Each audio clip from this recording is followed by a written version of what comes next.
여러분, 옛 어른들이 하지 말라고 하는 데에는 다 그만한 이유가 있다는 말 들어보셨죠? 오늘 들려드릴 이야기는 바로 그 금기를 어긴 한 선비에 끼치는 경험담입니다. 조선 중기, 과거 시험을 보기 위해 한양으로 향하던 선비 최인호는 어느 산골 마을에 당도했어요. 마을 초입 평상에 앉아 담뱃대를 물고 있던 노인들이 인호를 보며 다급히 손사래를 쳤죠. 젊은 양반 해가 니연니연 넘어가는데 어딜 그리 급히 가오.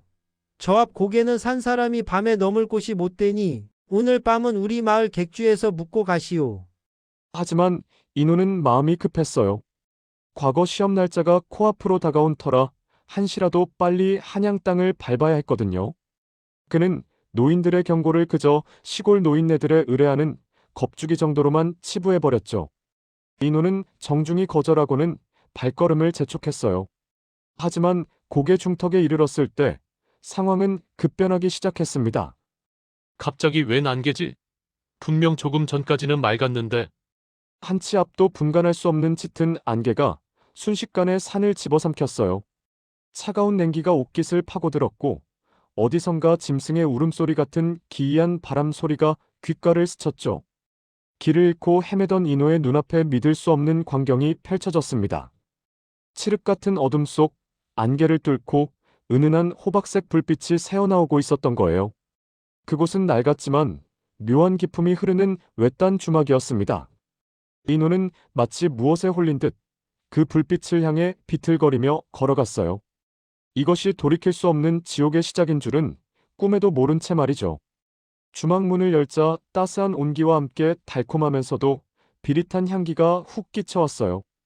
깊은 산속 험한 길가에 있는 주막치고는 내부는 지나칠 정도로 깔끔하고 고급스러웠죠.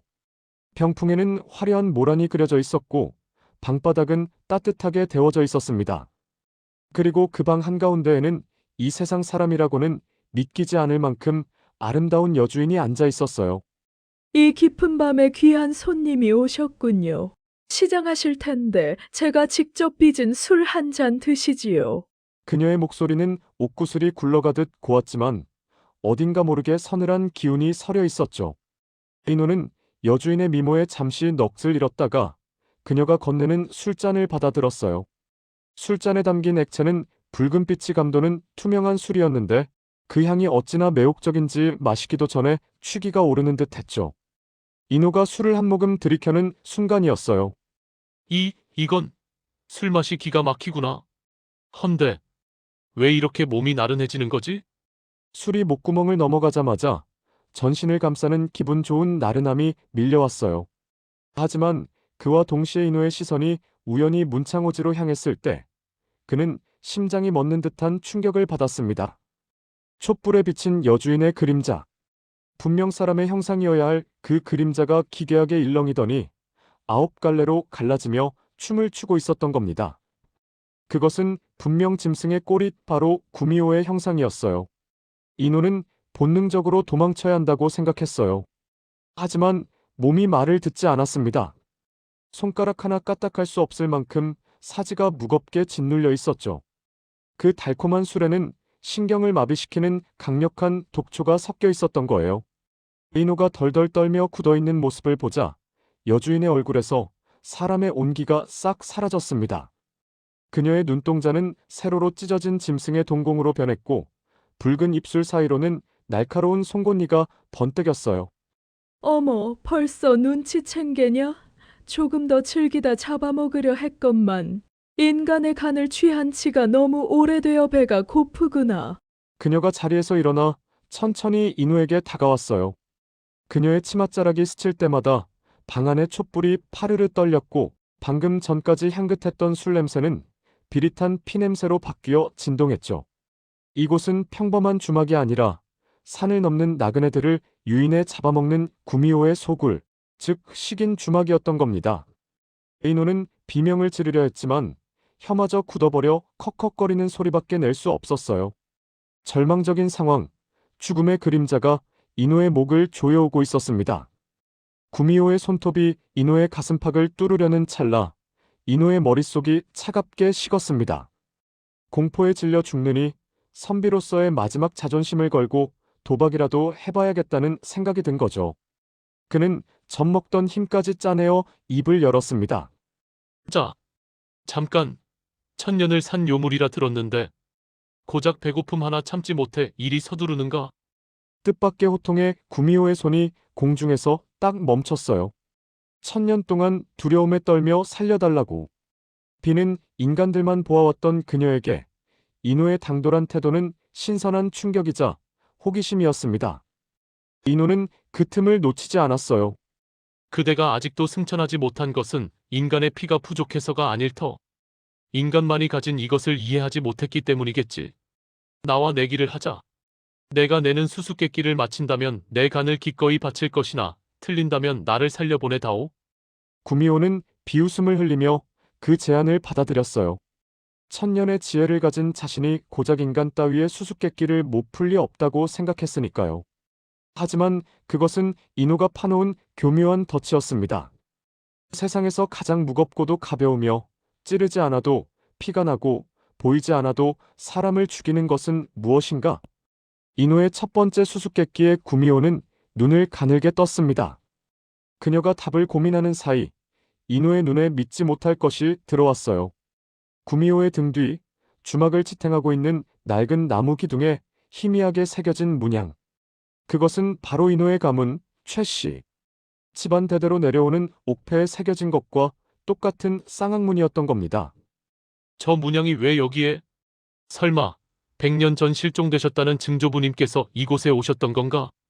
단순히 요괴의 집인 줄만 알았던 이 주막은 인호의 조상과 깊은 연관이 있었어요.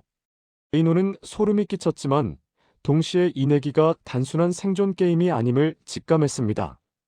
이것은 100년 전부터 이어져 온 끔찍한 악연의 고리를 끊을 수 있는 유일한 기회였던 것이죠. 인호의 눈빛이 더욱 깊고 단단해졌어요. 구미호는 첫 번째 수수께끼의 정답인 마음을 맞히지 못했어요. 그녀는 분한 듯 입술을 깨물었죠. 인호가 기둥의 문양을 가리키며 조심스레 물었습니다. 저 문양을 새긴 이를 기억하는가? 그러자 구미호의 얼굴이 순식간에 일그러지더니 눈가에 물기가 어리기 시작했습니다. 그녀의 입에서 흘러나온 이야기는 충격적이었어요.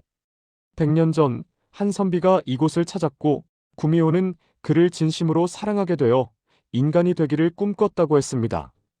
하지만 그 선비는 구미호가 잠든 사이 그녀의 여의주를 훔쳐 달아나려 했고 배신감에 사무친 그녀는 그를 죽이고 영원히 이 주막에 갇혀 인간을 증오하게 되었다는 것이었죠. 그놈도 너처럼 그 문양이 새겨진 옥패를 지니고 있었지. 사랑을 속삭이던 입으로 거짓을 말하고 내 믿음을 짓밟은 그 자를 나는 아직도 용서할 수가 없어. 구미호의 절규와 함께 주막 전체가 요동쳤어요. 그녀의 원한은 100년이 지나도 전혀 식지 않았던 겁니다. 인호는 깨달았어요. 자신의 증조부가 훔치려 했던 것은 여의주가 아니라 사실 그녀를 요괴의 굴레에서 벗어나게 하려던 다른 무언가였을지도 모른다는 것을요. 자, 이제 마지막 수수께끼야. 내가 그대를 죽이지 못하게 막고 있는 것. 100년 전 그 선비가 훔쳐간 것은 무엇인가? 구미호는 코웃음을 치며 여의주라고 답하려 했어요. 하지만 인호는 고개를 저으며 품속에서 무언가를 꺼냈습니다. 그것은 집안 대대로 내려오던 낡은 서신 한 장이었어요. 증조부가 죽기 직전 남긴 유서였죠. 인호는 떨리는 목소리로 유서의 내용을 읊었습니다. 나의 사랑하는 이여, 그대가 인간이 되기 위해 1000명의 간을 먹어야 한다면 차라리 내가 그 1000번째 제물이 되어 그대의 업보를 끊겠소. 부디 나를 잊고 승천하시오. 그가 훔친 것은 여의주가 아니라 바로 당신의 죄였습니다. 인호의 말에 구미호의 눈동자가 흔들렸습니다. 그녀는 100년 전 그날 남자가 도망친 게 아니라 자신을 위해 스스로 목숨을 끊으려 산 밑으로 내려갔다는 사실을 비로소 깨달은 거예요. 진실은 날카로운 비수처럼 그녀의 얼어붙은 심장을 꿰뚫었습니다. 아, 내가 무슨 짓을. 구미호의 눈에서 피눈물이 흘러내렸어요. 그녀의 몸에서 뿜어져 나오던 검은 요기가 사라지고 눈부신 하얀 빛이 주막을 감싸기 시작했습니다. 그녀는 비로소 인간의 애달픈 희생과 사랑을 이해하게 된 것이죠. 눈부신 빛과 함께 정신을 잃었던 인호가 다시 눈을 떴을 때 그곳은 주막이 아니었습니다. 차가운 아침 이슬이 맺힌 잡초가 무성한 어느 오래된 무덤가였죠. 주막이 있던 자리는 흔적도 없고 오직 무덤 앞에 놓인 낡은 비석만이 세월을 말해주고 있었습니다. 이노는 멍하니 자신의 손을 내려다보았어요. 이건 그 여인의 옥패? 이노의 손에는 구미호가 지니고 있던 영롱한 옥패가 쥐어져 있었어요. 그리고 그 옥패 뒷면에는 어젯밤에는 보지 못했던 글귀가 새로 새겨져 있었습니다. 천년을 기다려 비로소 사랑을 알다. 이노는 그 글귀를 어루만지며 그 자리에 주저앉고 말았습니다. 차가운 바람이 불어와 이노의 옷깃을 스치고 지나갔어요. 마치 고맙다는 인사를 건네는 그녀의 손길처럼 말이죠. 이노는 무덤을 향해 깊이 절을 올렸습니다. 비록 과거 시험에는 늦었을지 모르지만 그는 그 무엇보다 값진 깨달음을 얻었습니다. 산다는 것은 그리움을 견디는 일이며 사랑은 희생을 통해 완성된다는 것을요. 산 아래로 내려가는 이노의 뒷모습 위로 따스한 아침 햇살이 비추고 있었습니다.